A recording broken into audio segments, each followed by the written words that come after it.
बात कर रहे थे अपने एंटोनियम्स के बारे में, जो कि आपका C13 पार्ट से जो है आपका लिया गया है। ये आपका सेकंड लास्ट पार्ट होगा, ठीक है? यानी कि टोटल आपके 15 पार्ट आएँगे, जिसमें से 14 आज आपके कंप्लीट हो जाएँगे। लास्ट में आपको पता है मैराथन के रूप में 150 क्वेश्चन एक वीडियो में आपको ईज़िली मिल जाएँगे, आप लोग उसको एन्जॉय कर सकते हैं। वैसे भी आप एन्जॉय काफ़ी कर रहे हैं, बट आप लोग वीडियोज़ को शेयर नहीं करते हैं ताकि चैनल को बूस्ट अप एक तरीके से मिल सके। बात करेंगे हम लोग 14th पार्ट की, इसमें 1 से 5 क्वेश्चंस तक डायरेक्शन कुछ इस तरीके का है। Select the option that is antonym meaning to the underlined word. यहाँ पे अंडरलाइन कर रखा है और इसको ब्रैकेट में रखा हुआ है, सेंटेंस का ये एक पार्ट है। तो ओके, तो इसके लिए एंटोनिम वर्ड हम लोगों को देखना होगा। तो देखें, the book started with a captivating introduction but its conclusion was utterly insipid. देखो, जो बुक है वो स्टार्ट होती है एक कैप्टिवेटिंग इंट्रोडक्शन के साथ, लेकिन उसका जो कंक्लूजन है, जो निष्कर्ष है, वो अटरली किस प्रकार का है? वो इंसिपाइड है। इंसिपाइड का मतलब क्या होता है? बहुत ही ज़बरदस्त तरीके से स्टार्ट होती है बुक, लेकिन अंत जो है अच्छा नहीं है, मतलब इंसिपाइड है, फीका है, नीरस है, ठीक है, उबाऊ है ना? इस तरीके का कुछ आप जो है बोल सकते हो। डिस्टॉर्टिंग, डिस्टॉर्टिंग का मतलब आपको देखने को मिलता है बिगाड़ना, एक तरीके से आप लोग इसको बोल सकते हो, बिगाड़ना, तो ये तो हो नहीं सकता। इंटरेस्टिंग आपका रुचिकर होता है, हो सकता है, ठीक है, इसको हम लोग बोल सकते हैं आंसर। कन्फ्रंटिंग कैविल, हाँ बिल्कुल, इंटरेस्टिंग आपका सही आंसर है। कैविल क्या होता है? कैविल का मतलब देखने को मिलता है कि आप बेवजह शिकायत करना, बेवजह शिकायत करना, ठीक है, शिकायत करना बोल सकते हो। कन्फ्रंटिंग क्या होता है? कन्फ्रंटिंग का मतलब होता है एक तरीके से आप जो है किसी चीज़ का आपको सामना करना पड़ेगा, सामना करना, ठीक है? ये सब बोला जा सकता है। अच्छा, तो यहाँ पे आपको इंसिपाइड, इंसिपाइड का मतलब फीका, नीरस, उबाऊ, ये सब मतलब बोल सकते हो। इंटरेस्टिंग का मतलब रुचिकर है, ठीक है? तो ऑप्शन नंबर सी या 3 आपका जो है यहाँ पे सही उत्तर होगा।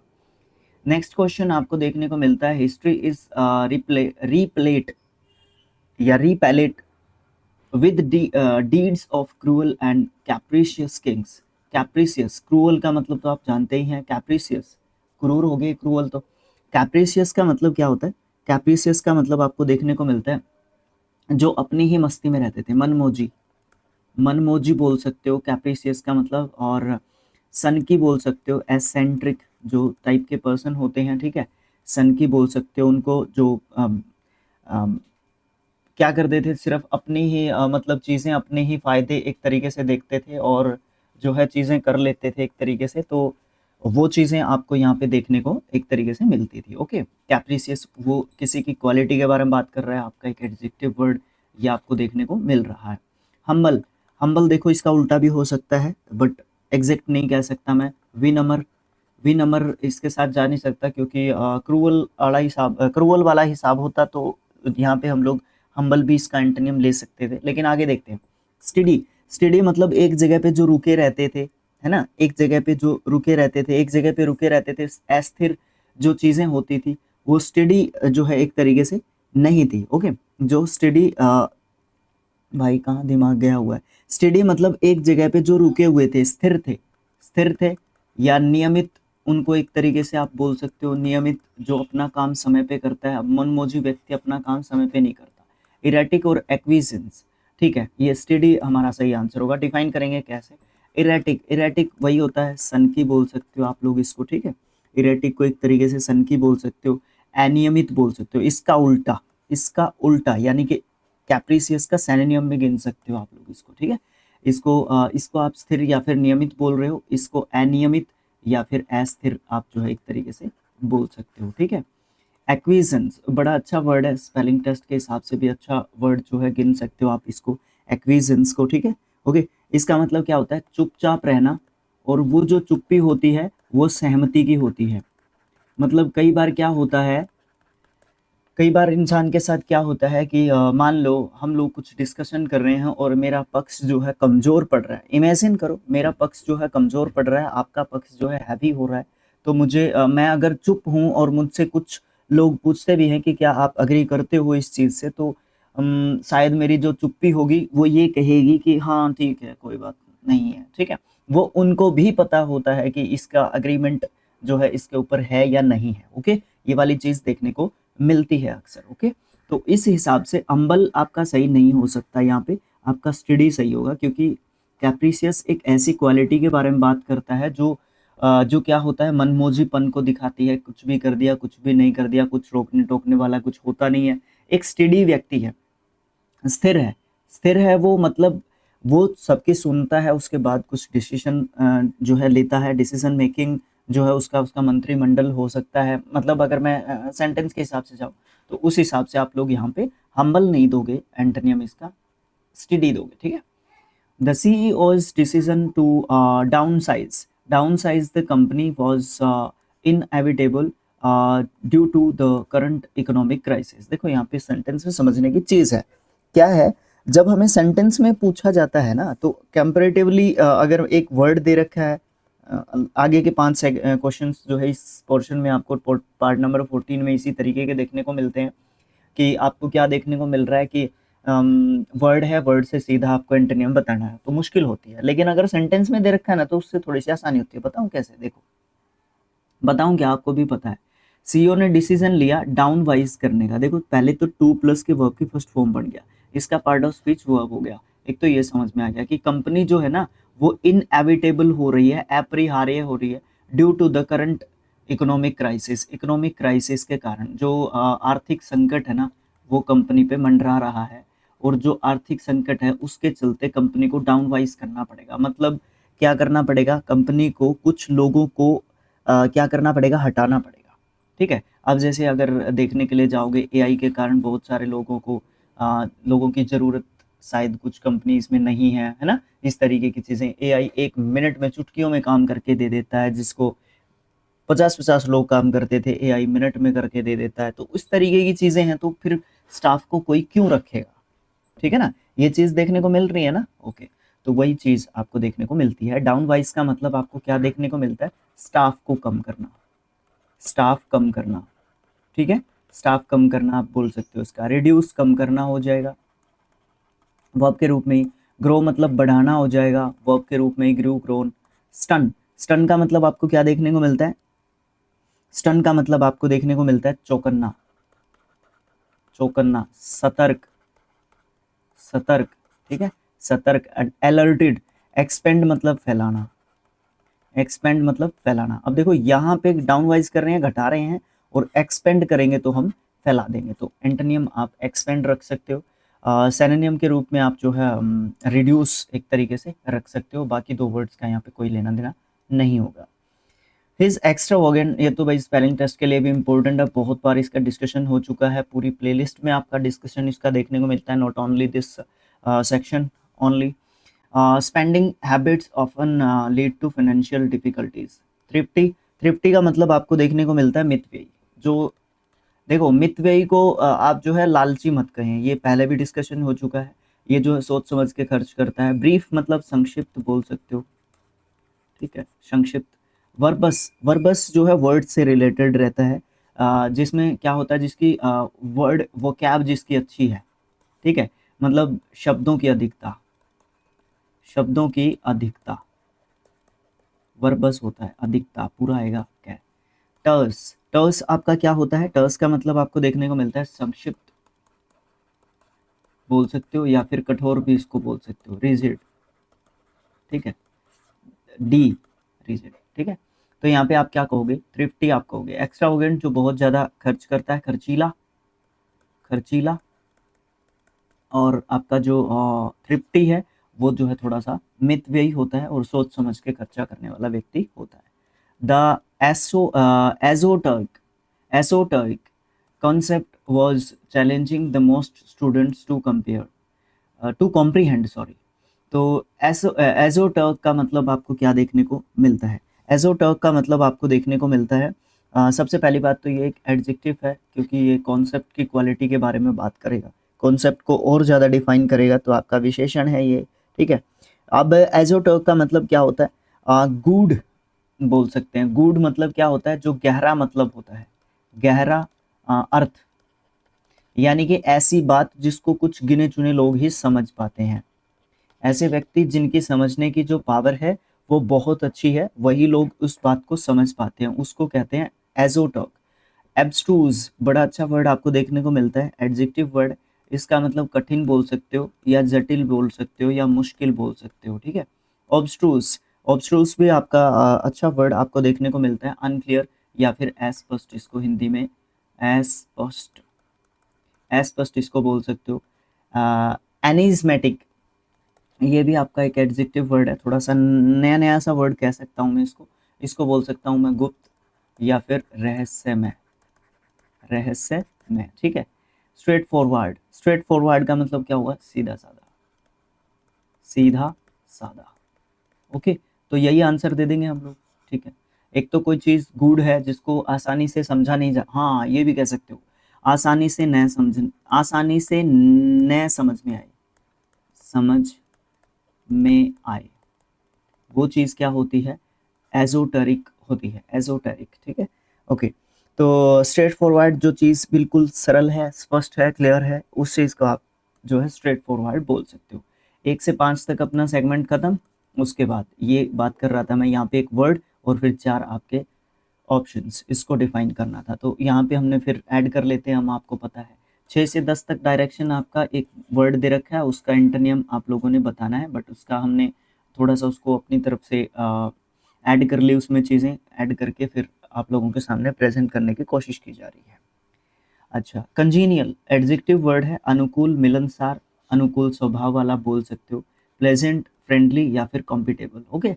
सी found the work environment congenial and motivating, ये तो है ही, उसने पाया कि जो काम करने का जो एनवायरनमेंट था ना, जिस जगह पे वो काम करती थी, उसने देखा बदली हो गई हो, ट्रांसफ़र हो गया हो, ठीक है। तो उसने देखा कि वो जो एनवायरनमेंट था वहाँ पे बहुत ही अच्छा एनवायरनमेंट था, कंजीनियल एनवायरनमेंट एक तरीके से था। तो पहला वर्ड अपना कैंडेंस आपको देखने को मिलता है। कैंडेंस का मतलब होता है संक्षेप करना, किसी चीज़ को संक्षिप्त करना एक तरीके से, ठीक है, ओके। अनसिम्पैथेटिक, अन लग गया, एंटोनियम बन गया सिम्पैथेटिक, जिसमें सहानुभूति हो सकती है, और अनसिम्पैथेटिक जिसमें मतलब असहानुभूतिपूर्ण, जिसमें लोग जो है आपकी क्या नहीं करते, आपकी सहायता नहीं करते। आंसर यही दे दूं, अग्रीएबल, सुप्रीम, सुपर, सुप्री, सुप्रीमोज, ठीक है, सुप्रीम, सुप्रीम पोज, ओके, यही आंसर है, अनसिम्पैथेटिक, ओके। एक तो मिलनसार हैं चीज़ें, कंजीनियल हैं, और एक आपकी अनसिम्पैथेटिक है। और अगर सिनोनिम बताना चाहो इसका तो सिम्पैथेटिक बता सकते हो, ये तोड़ मरोड़ कर लिया करो। अग्रीएबल स्वीकार्य, स्वीकार्य या सहमति योग्य, सहमति योग्य, ठीक है, जिसके ऊपर सहमति की जा सकती है। सुप्रीम पॉज, सुप्रीम पॉज आपको क्या देखने को मिलता है, किसी के ऊपर जबरदस्ती कोई चीज़ थोपी जा रही है, थोपना बोल सकते हो इसको, ठीक है, जबरदस्ती किसी के ऊपर कोई चीज़ थोपी जा रही है या उसके ऊपर लगाई जा रही है कि आपको ये काम तो करना ही पड़ेगा, ठीक है। सुप्रेस, सॉरी सुप्रेस नहीं, स्पूरियस, स्पूरियस एडजेक्टिव वर्ड है, झूठा, नकली, असत्य, बिल्कुल फॉल्स, नॉट जेन्युइन, बिल्कुल नकली, ठीक है। The lawyer dismissed the spurious claims made by the opposition, opposition ने जो भी स्पूरियस क्लेम्स करे थे वो सारे के सारे वकील ने क्या कर दिए, डिसमिस कर दिए, ठीक है। ग्रेसियस, ग्रेसियस बड़ा अच्छा वर्ड है, एडजेक्टिव वर्ड ही आपको देखने को मिलता है, इसका मतलब होता है विनम्र या फिर कृपालु, जिसके अंदर क्या है, जिसके अंदर दया की भावना है, दयालु भी बोल दूंगा फिर तो मैं इसको, दया की भावना है। जैनियल, जैनियल का मतलब आपको क्या देखने को मिलता है, जैनियल का मतलब देखने को मिलता है जो मिलनसार है। अभी ऊपर हमने एक वर्ड देखा था, एक बार मैं इसको लिख लूँ फिर ऊपर चलते हैं एक बार, कंजीनियल, ये कंजीनियल, जैनियल इसमें आ रहा है ना, जैनियल, GEN, एक बार इरेज करके दिखा दो, जैनियल आ रहा है ना यहाँ पे, तो ये मिलनसार हो गया ना, तो ये एडजेक्टिव इससे बन गया, ठीक है, ओके। तो ये चीज़ कुछ कुछ इसका अंश है, एग्जैक्टली नहीं। अच्छा, फिर जेन्युइन आपको पता है, असली, ग्रेटिट्यूअस, ग्रेटिट्यूअस का मतलब एडजेक्टिव वर्ड आपका ये होता है, और बिना किसी कारण के, ग्रेट्यू, ग्रेट्यू, ग्रेट्यूटस, ग्रेट्यूटोस, ग्रेट्यूटोस, ठीक है, ग्रेट्यूटोस, थोड़ा सा देख लेना, प्रोनाउंसिएशन में थोड़ा सा हाथ कई बार तंग हो जाता है वर्ड्स के हिसाब से, ओके। ओके, मैं थोड़ा सा देसी तरीका ज़्यादा अपनाने की कोशिश करता हूँ, अगर मैं यहाँ पे अंग्रेज़ बनने जाऊँगा तो शायद, मैं भी ऐसे बैकग्राउंड से बिलोंग नहीं करता कि मैं यहाँ पे ज़्यादा अंग्रेज़ बनूँ, ठीक है। उन लोगों को मुझे पढ़ाना ही नहीं है, उनको तो ऑलरेडी पढ़ता ही है यार सारी चीज़ों का। अपना जो है जेन्युइन जो आप हो उसी चीज़ को प्रेज़ेंट करो, ठीक है? लोग चाहे गलत कहें या सही कहें। मुझे उन लोगों का हेल्प करना है जो यार सब है ना, पता है क्या है, सब अपने आप को बहुत ज़्यादा प्रोफ़ेशनल दिखाने की कोशिश करते हैं, बट मेरा ऐसा विचार है कि मैं उन लोगों को पढ़ा रहा हूँ जिनको थोड़ा-सा आइडिया आ जाए कि मुझे 2 नंबर प्लस कैसे करना है, 1 नंबर प्लस कैसे करना है, ठीक है? थोड़ा-सा ध्यान रहे, ठीक है? बिल्कुल मैं लो लेवल पे नहीं जा रहा, बट फिर भी कहीं न कहीं किसी न किसी वर्ड पे जीभ जो है फंबल कर जाती है, उसको मैं खुद एक्सेप्ट कर रहा हूँ यहाँ पे। तो ग्रेट्युइटीज़ जो है आपका क्या देखने को मिलता है, इसका मतलब आपको देखने को मिलेगा जो बिल्कुल भी चीज़ बिना किसी कारण के कोई चीज़ एक तरीके से होती है ना? बिना किसी कारण के आप बोल सकते हो इसको। अच्छा, इसको एक और चीज़ बोल सकते हो, इसको अनावश्यक भी बोल सकते हो, जिसकी ज़रूरत ही नहीं है, ठीक है? जिसकी ज़रूरत ही नहीं है, उस चीज़ को आप करने की कोशिश कर रहे हो, उसको भी आप ग्रेट्विटस कह सकते हो। ये भी कुछ हद तक सही गया प्रोनंसिएशन, बट फिर भी अगर आपको गलत लगता है ना, तो गूगल पे जाएँ, प्रोनंसिएशन लिखें, उसको ईयरफ़ोन लगा के अच्छे तरीके से सुनें। स्लो या तेज़ भी आप सुन सकते हो एक तरीके से, ठीक है? ओके। आजकल और मुझे तो पता भी नहीं है, इतने सारे एप्लीकेशंस होंगे। मैं तो गूगल का ही हेल्प एक तरीके से ले लेता हूँ, जब भी मुझे प्रोनंसिएशन का कहीं पे डाउट आता है, ठीक है? बाकी आपके पास बहुत सारे एप्लीकेशंस होंगे जिसमें आप देख सकते हो, जिसका मुझे पता भी नहीं होगा। अगर किसी को अच्छे से एप्लीकेशन का पता है तो write down in the comment box, मुझे भी थोड़ा-सा हेल्प एक तरीके से उसका चाहिए, ओके? ठीक है। तो अच्छा, इसका आंसर तो ढूँढना नहीं हम लोगों ने। स्पूरियस, झूठा या नकली, और असली जो चीज़ है वो आपकी कहाँ पे कैसे किस तरीके से देखने को मिलेगी। आपका जेन्युइन रहा ऑप्शन नंबर 2 में, जेन्युइन तो है, असली, ठीक है। नेक्स्ट वर्ड अपना है टेनेशियस, बड़ा अच्छा वर्ड है, एडजेक्टिव वर्ड है। दृढ़, अडिग या हठी, परसिस्टेंट या फिर डेटरमाइंड। डेटरमाइंड यहाँ पे एक लिख सकते हो, दृढ़ निश्चयी। दृढ़ तो लिखा हुआ है, निश्चयी नहीं लिखा हुआ। दृढ़ निश्चयी ये भी बोल सकते हो, ठीक है। ओके, ये एक पॉजिटिव वर्ड टेनेशियस को मैं कहूँगा, बहुत ही पॉजिटिव वर्ड कहूँगा। Her tenacious attitude help her crack the toughest exams, ठीक है। लाइवली मतलब जीवंत बोल सकते हो। स्टबर्न मतलब जिद्दी। ये जिद्दी और ये जिद्दी में डिफरेंस है भैया। सिनोनिम ऑफ कोर्स एक दूसरे के हैं, बट दोनों में डिफरेंस है। ये वाला कुछ भी जिद करके बैठ जाएगा, लेकिन ये वाली एक ऐसी जिद होती है, मुझे इस पर्टिकुलर चीज को प्राप्त करना है तो करना है, राइट? ये वाली चीज होती है, ठीक है। स्टबर्न में और इसमें बहुत फर्क है। वेवरिंग, वेवरिंग में आपको क्या देखने को मिलता है? वेवरिंग में आपको देखने को मिलता है जो डगमगा जाता है, डगमगाने वाला। डगमगाने वाला एडजेक्टिव के रूप में ले लेता हूँ, इसको आंसर दे देता हूँ। डोसाइल, हाँ बिल्कुल आंसर है। आज्ञाकारी होता है डोसाइल, जो बिल्कुल जो है आज्ञा का पालन पालन करता है। विनम्र बोल लो, विनम्र आज्ञाकारी ही होता है, ठीक है। ओके, तो आपका आंसर आपको मिल गया। नेक्स्ट वर्ड पे चलते हैं, इंसिपाइड। इंसिपाइड आपका बहुत ही अच्छा वर्ड है, ठीक है। आज किया है क्या हमने इंसिपाइड को? हाँ, ये रहा, ठीक है। पहले ही नंबर पे हम लोगों ने इंसिपाइड किया था, ठीक है ना। तो इस तरीके से ये चीज़ जो आपकी देखने को मिलती है। फीका या फिर नीरस आपको देखने को मिलता है, देख चुके हैं हम इसको ऊपर। डेलिशियस स्वादिष्ट बोल सकते हो, स्वादिष्ट बोल सकते हो, है ना। स्वीट मीठा बोल सकते हो, ओके। टेस्टलेस मतलब बेस्वाद, बेस्वाद जो नीरस है ना। इसको तो फिर आप इसका सिनोनिम बोल सकते हो। स्पाइसी मतलब टेस्टी, स्पाइसी को टेस्टी बोल सकता हूँ मैं। स्पाइसी स्पाइसी को टेस्टी तो नहीं बोल सकते हम लोग, है ना। स्पाइसी को हाँ वैसे स्पाइसी मसालेदार टेस्टी बोल सकते हैं, कोई दिक्कत नहीं आएगी, ठीक है। ओके, तो यहाँ पे हम लोग क्या कह सकते हैं, देखो एक तो फीका है, नीरस है, ब्लेंड, लैकिंग फ्लेवर और इंटरेस्ट। इंटरेस्ट के लिए भी यूज हो सकता है इंसिपाइड, और आपका फ्लेवर टेस्ट भोजन के रूप में भी आपका यूज हो सकता है। अब देखो मुझे यहाँ पे जो चारों ऑप्शंस है, ये मुझे किस तरीके के दिख रहे हैं? ये मुझे भोजन से संबंधित एक तरीके से दिख रहे हैं, तो आप डेलिशियस कहो ना, स्वादिष्ट। अब देखो वापस चलो पहले क्वेश्चन के ऊपर, देखो यहाँ पे क्या चीज हो रही है। यहाँ पे आपका अगर मैं इसको इरेज कर लूँ एक बार ऑप्शंस को, कहीं से भी आपको लिख दिख रहा है, सेम वर्ड है, सेम वर्ड है, ठीक है, सेम वर्ड है, बट आपको कहीं से भी दिख रहा है कि ये इंसिपाइड का भोजन से संबंधित पूछ रहा है कुछ। तो ये चीज होती है सीखना, ये चीज होती है बात करना, ठीक है। अभी देखो वोकैब में टीचर्स भी आपके जैसे ही हैं, कोई दिक्कत नहीं है, कोई ऊपर से नहीं गिरा भाई, उनको वो लगातार पढ़ते रहते हैं। अभी मैंने कितने सारे वीडियोस रिकॉर्ड कर लिए, बट माइंड में क्लिक कर जाता है।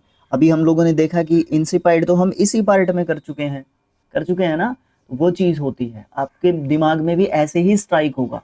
जो वो मैं अभी 2 मिनट पहले बात कर रहा था ना कि वो कैब के बारे में बात कर रहे थे हम लोग, कुछ वर्ड पे रुके थे, है ना, तो वो चीज़ है, ठीक है ना, तो वो वाली चीज़ आपको देखने को मिलती है। नेक्स्ट एंड लास्ट वर्ड होगा इस सेगमेंट के लिए रेस्टिवनेस। नेस NWS पीछे लग गया, नाउन वर्ड है। बेचैनी या फिर अस्थिरता बोल सकते हो। इम्पेशंस, अनईजीनेस या फिर inability to stay calm. Okay okay. The restiveness in the crowd grow as the delay continued, है ना। तो मतलब क्या है कि जब क्राउड के अंदर रेस्टिवनेस आई तो उससे है ना क्या हो गया, फिर दिक्कत हो गई, है ना, तो उससे जो है देरी जो है एक तरीके से हो गई, जो भी काम वहां पे चल रहा था। कंसर्न, कंसर्न का मतलब आपको क्या देखने को मिलता है, चिंता। अब चिंता तो होगी ही, है ना। कंप्लीट, कंप्लीटनेस ही है ना, हाँ जी। कंप्लीटनेस आपका नाउन वर्ड है, और कंप्लीटनेस का मतलब क्या होगा, कंप्लीटनेस का मतलब होगा पूर्णता, पूर्णता, है ना। डोसेलिटी, डोसेलिटी का मतलब आपको क्या होगा, आज्ञाकारिता, आज्ञाकारिता। ओके, डोसाइल पीछे किया था, ऑप्शंस में आया था शायद, विनम्र लिखा था हम लोगों ने उसमें, ये रहा, ठीक है। ये इसके इसी से बना वर्ड है ये डोसेलिटी, ठीक है। ये एक ही रूट वर्ड से बने हुए वर्ड्स हैं, ठीक है। कन्विक्शन, कन्विक्शन भी आपका नाउन वर्ड आपको देखने को मिलता है। इसका मतलब हो जाएगा विश्वास, इसका मतलब क्या हो जाएगा, विश्वास आप लोग बोल सकते हो। अच्छा, अब हमारी एक तो बेचैनी होती है हमें, ठीक है, एक तो हमें बेचैनी होती है, अस्थिरता देखने को मिलती है। एक एक हमें क्या देखने को मिले, डोसेलिटी देखने को मिले, मतलब आज्ञाकारिता है, रूल्स को फॉलो कर रहे हैं लोग, है ना, रूल्स को फॉलो कर रहे हैं लोग, तो उससे है ना कोई दिक्कत, किसी प्रोग्राम में कोई दिक्कत एक तरीके से आपको देखने को नहीं मिलेगी। उससे क्या होगा, उससे सहयोग होगा, ठीक है। और जब हम डिसिप्लिन में होते हैं तो आपको पता है, ऑफ कोर्स एक सहयोग आपको देखने को मिलता है अपनी तरफ से, अपनी जो भी आप परफॉर्मेंस जिसका भी देख रहे हो, जो भी देख रहे हो ना, तो वो चीज़ आपको देखने को जरूर से मिलती है। तो डोसेलिटी आप इसका नाउन, नाउन वर्ड जो है इसके लिए ये डोसेलिटी आप इसका आंसर दे सकते हो।